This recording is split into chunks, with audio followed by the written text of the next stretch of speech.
Greetings, Rebel fans. I'm Jason Kelly. This is the Let's Run podcast. I want to welcome you all to the show today. I apologize for my late arrival. Not getting the show up until a long time after the game ended. The game's been over for a couple hours now. The Runnin' Rebels lost a heartbreaker of a game. I mean, it was a heartbreaker for sure, but it also, it was a game where genuinely they were outplayed for a lot of it. They lose a tough game with DJ Thomas having free throws at the end of the game to tie it up, send it probably into overtime.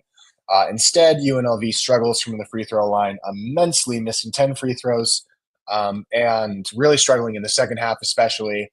And they fall to the University of New Mexico, the Lobos, in an incredibly disappointing game. They lose 75-73.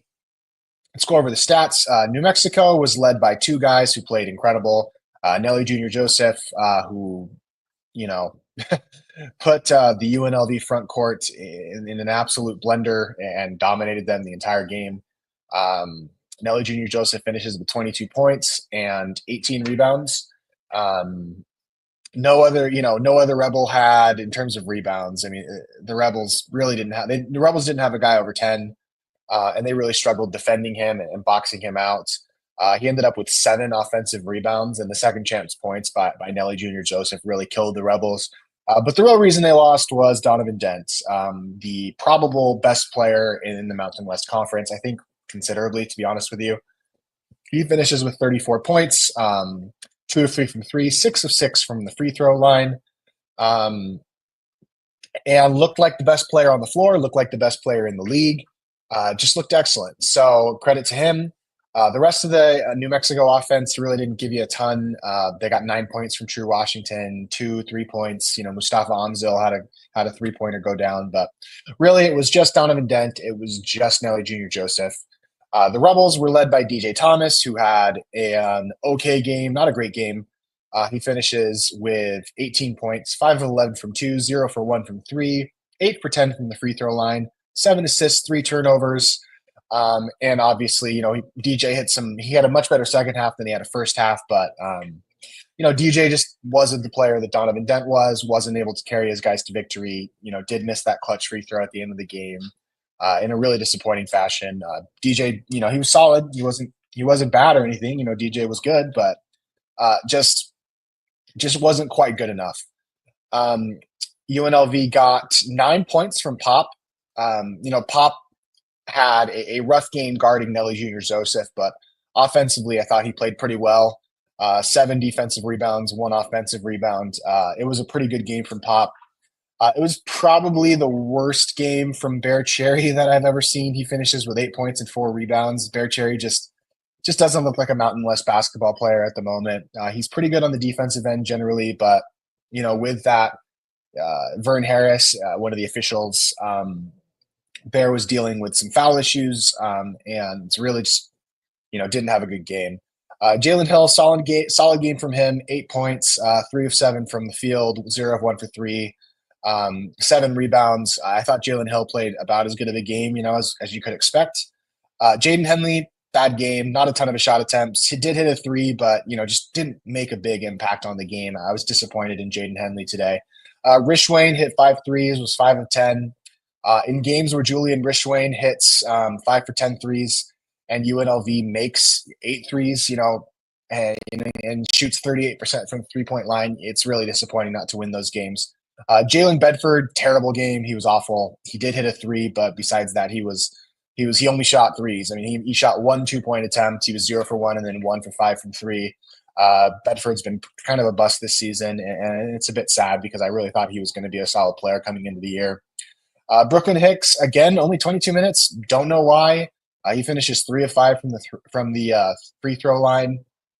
Only 2 attempts. Don't know why Brooklyn Hicks isn't more involved. I would rather Brooklyn Hicks possessions than Bear Cherry possessions. But that was pretty much the team's performance. The Rebels shoot 65% from the free throw line. They missed 10 free throws in the game. Disappointing, especially in clutch situations. The Rebels had chances, to use the free throw line to their advantage and didn't. They end up shooting 45% from two and 38% from three. New Mexico shoots 54% from two. New Mexico was only 3 of 13 from the 3 point line in this game. They only made three threes, so UNLV made five more threes than New Mexico. And so the Rebels not pulling this one out with that statistical advantage was incredibly disappointing. I was, Blurt Reynolds, one of my favorite burners, really good guy. Everybody make sure you're following Blurt. Um, Pop did have a really good game. So I was not at the game. I was attending the funeral for my uncle. My uncle was a massive, massive Runnin' Rebel fan. He loved the Rebels. I was not paying attention to the game at all while I was at the funeral. I did not know what the score was, so I ended up just watching the game on my way home from the funeral and trying to catch up so that I could do my live show on my way home. But I just want to shout out to my uncle Mark. A really good man, a guy who listened to the show, who listened to the Let's Run podcast, a guy who loved the Rebels and a guy who loved his family. And so I just want to say, shout out to him. And, uh, death is just a small separation, and families can be together forever. So I just want to say that I'm appreciative of my family and the support there. So, what are my takeaways for this game? There's a few. I have a few. I did put out a tweet kind of distilling my thoughts on the game that I thought I did a pretty good job of breaking it down. But yeah, thanks, guys. No problem. It's all good. Yeah, it is what it is. It's the way life goes. So it's all good. But I appreciate that. Thank you. So my number one takeaway from the game was DJ's a great player. He did amazing things. That shot he hit on the baseline, basically like a 360 one-handed almost, incredible. DJ was very good distributing the ball and taking care of the ball in this game. DJ was awesome, but he wasn't nearly as good as Donovan Dent was. UNLV does not have and DJ. And it sucks to say this because I really had a lot of faith for DJ coming into the year. I thought there was a chance that DJ could be the best player in the Mountain West. DJ has been one of the 8 to 10 best players in the Mountain West, depending on the game. He's been good. Don't get me wrong. He's been very good. Has he been better than Nelly Jr. Joseph? Maybe. Has he been better than Donovan Dent? Absolutely not. Has he been better than Mason Falslev? No. Has he been better than Miles Bird? No. Has he been better than Tyson Dagenhart? No. He probably hasn't even been better than Alvaro Cardenas or Nick Clifford. DJ just hasn't been one of the top level Mountain West players. He still had some really good moments. DJ is an incredible player, but he's just not on their level. Physically, I don't think he's quite there. He's not strong enough. He's not athletic enough. He's not quick enough. All that being said, DJ is still great. DJ is still our best player. He's still the hometown kid. Really good guy. I'm still grateful to have DJ on my team. I wouldn't, trade DJ for anybody, but it is what it is. You have to understand that your team is limited by the ability of its best player in basketball. If you don't have top level talent, you're probably not going to have a top level team. And UNLV doesn't have top level talent. They have very good talent. They've got a very good player in DJ who's surrounded by a bunch of role players. But DJ just isn't quite that guy. Is DJ capable of playing as good as Donovan Dent on a given night? Yeah, I mean DJ can get hot. But DJ's had a lot of clutch buckets. I do want to talk about the free throws here. The missed free throw. DJ's had clutch buckets, right? He had that crazy bucket against Utah State to pull out that home win. He had an incredibly clutch bucket against San Diego State. Last year against San Diego State, he had a crazy floater in the lane to send UNLV to overtime against San Diego State in the Mountain West Conference tournament. But it's really tough to make shots at the end of games. And DJ's missed a lot of them. He had, he had St. Mary's one. He had one against San Diego State last year. He had 2 this year, one against Dayton, one against Wyoming. DJ's had huge misses in from the free throw line at the end of games. He's not a perfect player, and you can't depend on him to win a game for you single handedly. So what's the takeaway for what's this team's ceiling? It's not very high. UNLV can beat a couple of teams. They can steal wins against good Mountain West teams, but New Mexico is pretty good this year, and UNLV. The reason why they're not as good as New Mexico is because they don't have the top level talent. If Rob Whaley was incredible this year and back and playing at full strength, and DJ was playing to the level of Donovan Dent, then UNLV would be as good as New Mexico. But that's just not what happened this year. So that's kind of my biggest takeaway when it comes to DJ. Good player, love him. I'm grateful that he chose UNLV. I'm grateful that he has done everything in his power to try and bring this program back to relevance. But it just hasn't materialized, and it is what it is. So here's the thing, Ricky. So Ricky Thompson, thanks for listening to the show, man. Comparing DJ to Den is not really fair in my opinion. Different levels, but without DJ, UNLV has 0. So I watched DJ Thomas last year go into the pit, outplay Jalen House, outplay Jamal Mashburn, outplay Donovan Dent, outplay all 3 of them.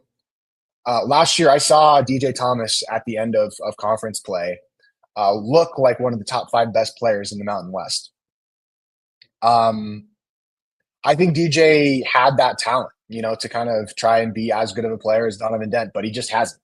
Before the start of the year, I would have told you if I had to pick one player between the 2 players, Donovan Dent and DJ Thomas is better. He's more talented. He's a better point guard.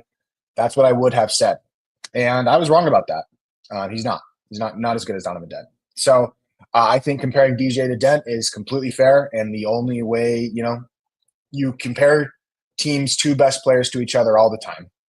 When you have a matchup by 2 teams, you compare them to each other. I compare DJ Thomas to Tyson Dagenhart.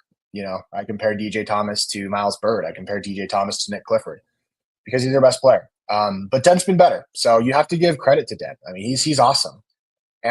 Anybody who's on a New Mexico person that listens to the show, I love New Mexico. I loved going to the pit last year and watching the Rebels take that game. It was a blast. I really enjoyed my time.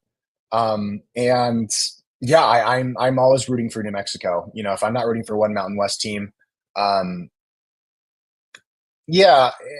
And Master Rebel brings up a good point here. DJ has no help this year. Last year he was better because there was better talent around him. And I don't even know that I would say Master Rebel that there was better better scoring help around him. Luis Rodriguez, not a great scorer. UNLV did have an incredible, a much better post presence last year between Caleb Boone and Rob Whaley, whereas this year Bear Cherry is not a good like when UNLV passes the ball to Bear Cherry in the post, it's a win for the other team. Bear Cherry getting a post up is not something that's beneficial for the UNLV offense. Now, to be fair, there are possessions where what else is the offense going to do?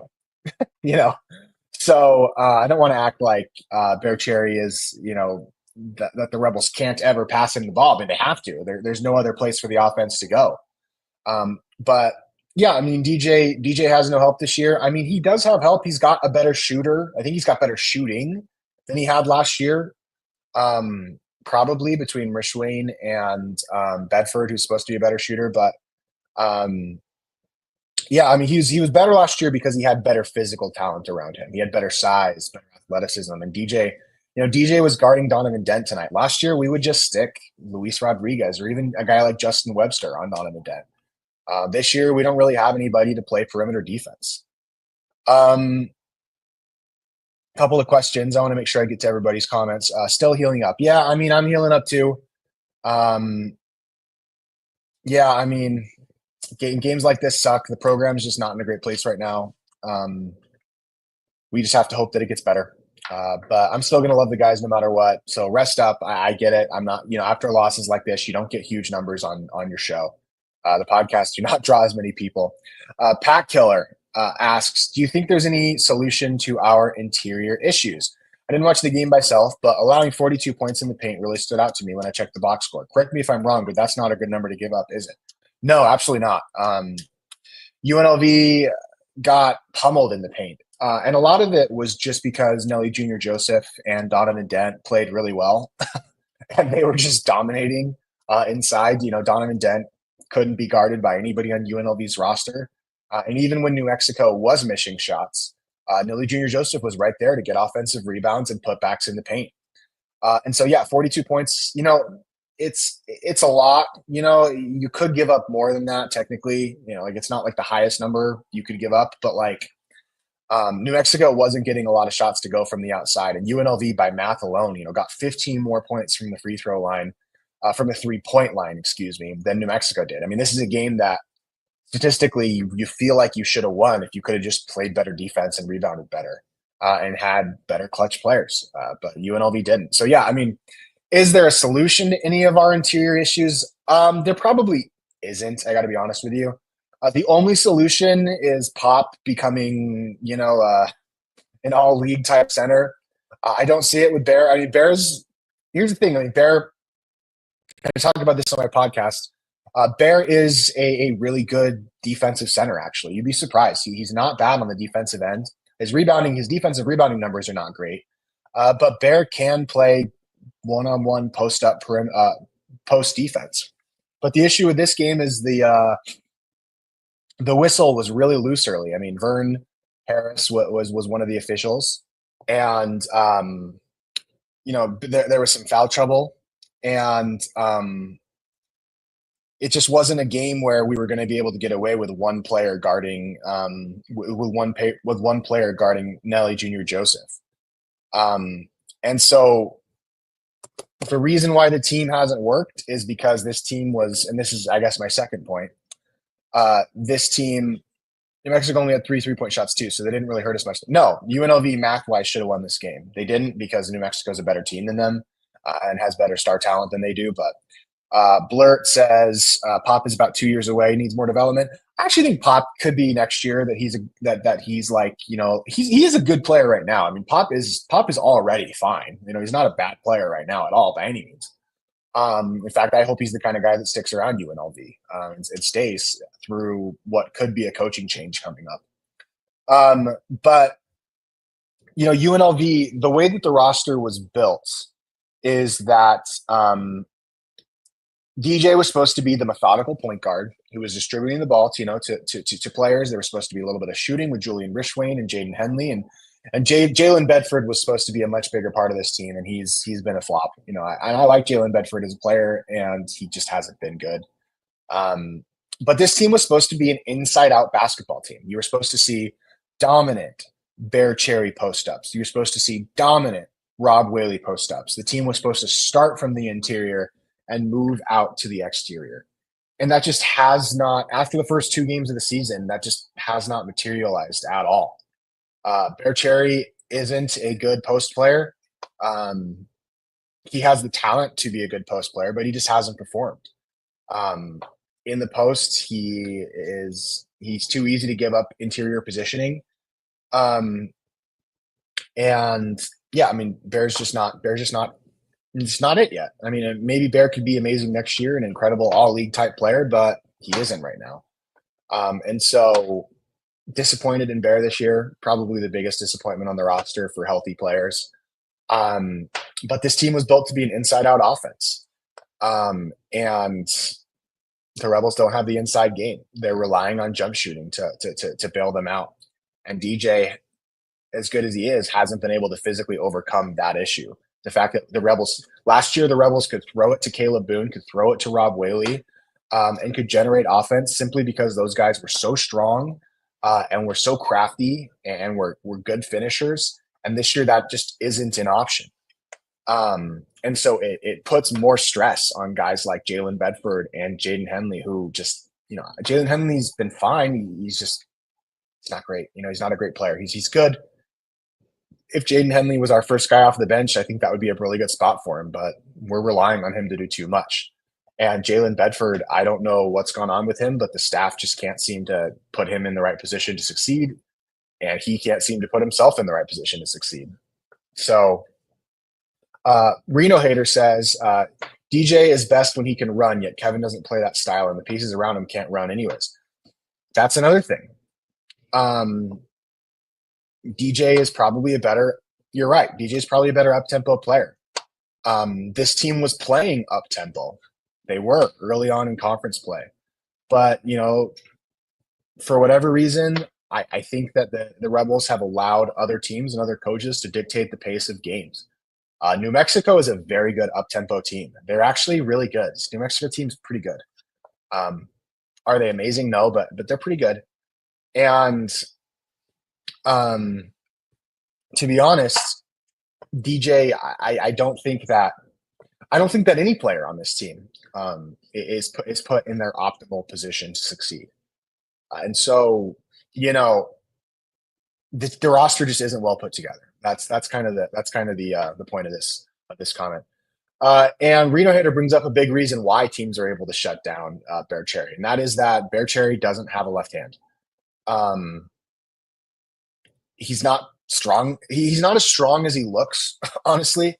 And he's not multifaceted in the way that he scores. It's all pretty similar to itself, and teams are able to muscle him out of his position. And he's too predictable. After the first couple of games, when teams realized that Bear Cherry likes to post up, teams were able to adjust their coverage and put him in bad positions. And Bear has failed that challenge. He hasn't been quick to pass the ball out. Yeah, I mean it's been disappointing. Bear's been really disappointing. Banana Man, one of my favorite burners here. Do I have hope for next year? I don't know. To be honest, I don't know. Like, we don't really know what next year is going to look like for the Running Rebels. I mean, if you're talking about football, I've got a ton of hope for football. I think we're going to have an incredible season for football. But do I have hope for next year? Do I? No. I mean, if Kevin Kruger's the head coach, I don't think that there is hope until he proves us wrong. Does anybody know? Since I wasn't at the game, I would love to hear your guys' opinions. How was the crowd at the Thomas and Mack? Go ahead and throw it in the comment section. Was it the best crowd of the year? I don't really know. So if somebody in the comments could let me know about the crowd and the environment in the Thomas and Mack, I would really appreciate that, because I was kind of fast forwarding, through all the commercials and stuff, so I didn't really get a good feel for the crowd. We will see. We will see. Blurt Reynolds says, strength is my point about Pop. He's rail thin. Needs to take about 30 pounds from Whaley. Yeah, if we could transfer about 30 pounds from Whaley, maybe put like 5 of muscle onto Bear, and maybe the other 25 for Pop, that would be nice. Banana Man says, I'm really rooting for Kruger to turn it around. I'd love to see him succeed.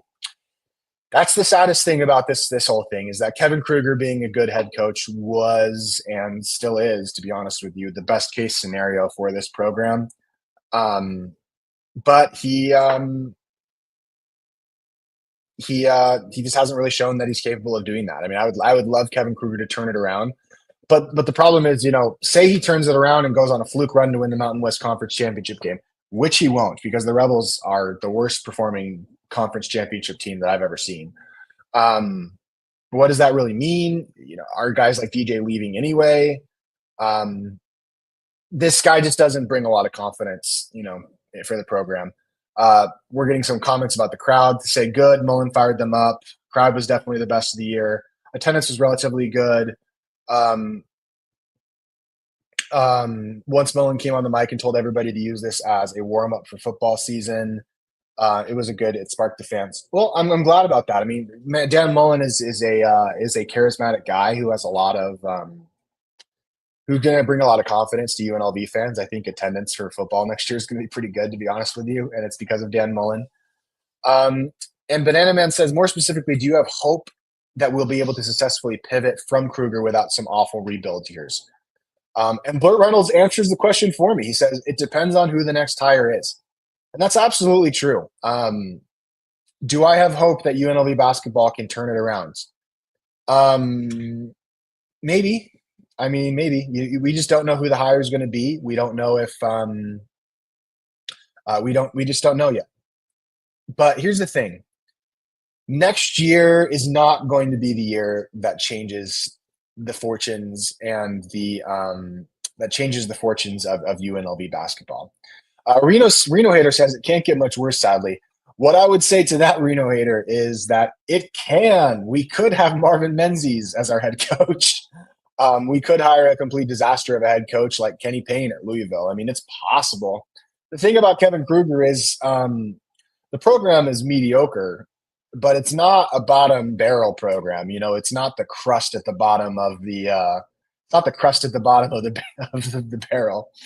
Um, Kevin Kruger is mediocre. I mean, he's made a mediocre basketball program. That's his identity. He's mediocrity. Um, and so it can be worse than mediocre. We could be Fresno. We could be San Jose State. We could be Air Force in terms of basketball programs. Um, but it's just going to depend, you know. And I guess I kind of want to continue with this point. Um, New Mexico is just better than UNLV, and mediocrity hurts more than losing all of our games. So he says, Banana Man says, but mediocrity hurts more than losing all of our games. I would actually agree with this comment. Mediocrity is almost more painful because last week, we beat Utah State. We beat San Diego State on the road. And to bring us back down is painful. It's really painful. They give you hope that you think they're going to be okay, and then they aren't consistent. The next point I wanted to make is that, you know, if say UNLV had shown up for that Wyoming game with energy and with a better defensive game plan and just had played with sharper and played with sharper focus, you know, if UNLV had won that Wyoming game, then losing an incredibly close game to New Mexico at home, it would suck. It would still be tough, but you could live with it. UNLV would be at 3 losses right now.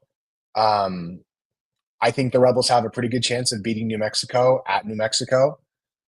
Still, to be honest with you, I think the New Mexico team is beatable. It's the Wyoming game that hurts. This game against New Mexico sucks, but the Wyoming game was the problem, not the New Mexico game. And so that's what hurts. That's what hurts. That Wyoming game is really, you know, a straw, the straw that broke the camel's back. I mean, this New Mexico game sucks, but you can't afford to lose games like that home game to Wyoming if you want to be a serious basketball program. And yeah, I feel like the team is mediocre. The players are mediocre. We're gonna have some fun. We're gonna have some fun wins for the rest of the season, but we're also gonna have some really frustrating losses. Brooklyn Hicks needs to live in the gym shooting free throws. Yeah, Brooklyn Hicks's free throw percentage is unacceptable. You can't be this bad at free throws, dude. I love Brooklyn Hicks. I think he gets underplayed a lot. I think genuinely, I think Brooklyn Hicks needs more minutes on the floor. But his percentage from the free throw line, his performance from the free throw line is just completely unacceptable.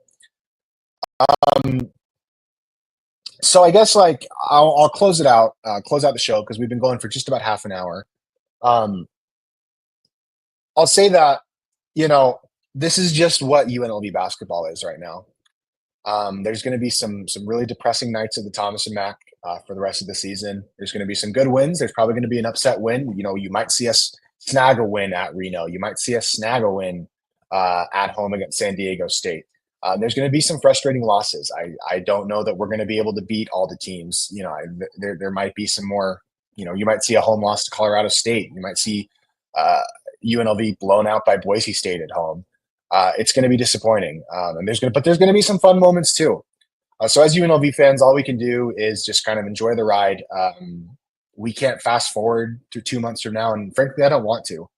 It feels like this whole decade, you know, ever since I turned 18 a decade ago, I'm about to be 29. This has been a lost decade for UNLV sports. It's been a lost decade, and it's really sad. But we just kind of got to enjoy it while we have it. It's a long time till football starts. So if you love the Rebels and you want to be excited about UNLV sports and it's still your team, continue to support the guys. Try and get your family out to the games, you know, live it up, enjoy it the best you can. This team is mediocre. The coach is mediocre. The players are mediocre. The fan support is not going to be high enough to overcome any of that. You know, sometimes a mediocre team at home can win games that it shouldn't win simply because of its home environment. That's not going to be the case for UNLV. And it makes me sad. And I hate to end this game on a bummer, especially because today was already, a funeral with my family. It was tough being at that funeral. And it was tough coming out of the funeral and seeing that we lost. So that was not fun. Um, but I just want you guys to know I appreciate you. Um, we're a mediocre team. I'm looking forward to that game against Utah State and Logan. I'm hoping that we can play up to them. I think that will probably be one of the better efforts the Rebels give all year. I don't know if that'll mean that they beat Utah State. It would be a very UNLV thing to go on the road and beat Utah State, wouldn't it? Um, the season is not over, but the Kevin Kruger era might be. Um, so let's live it up. I mean, if Kevin Kruger wants to have any chance to do anything in the Mountain West Conference tournament, I'm skeptical. He's got to finish in the top five of the Mountain West. He can't be sixth or lower. Luckily, other teams in the Mountain West are losing games. And so I guess we'll see, man. I guess we'll see.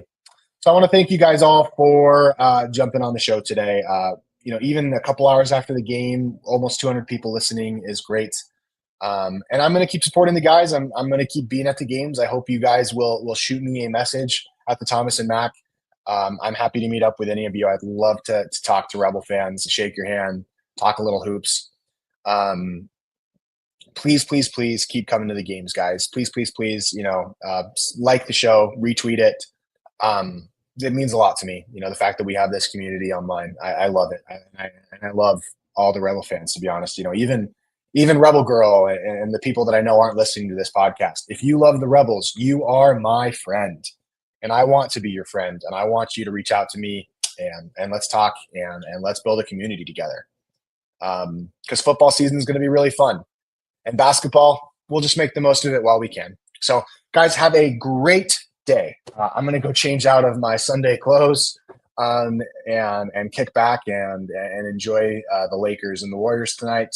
But you guys have a wonderful, wonderful, wonderful night. God bless you all. Families can be together forever.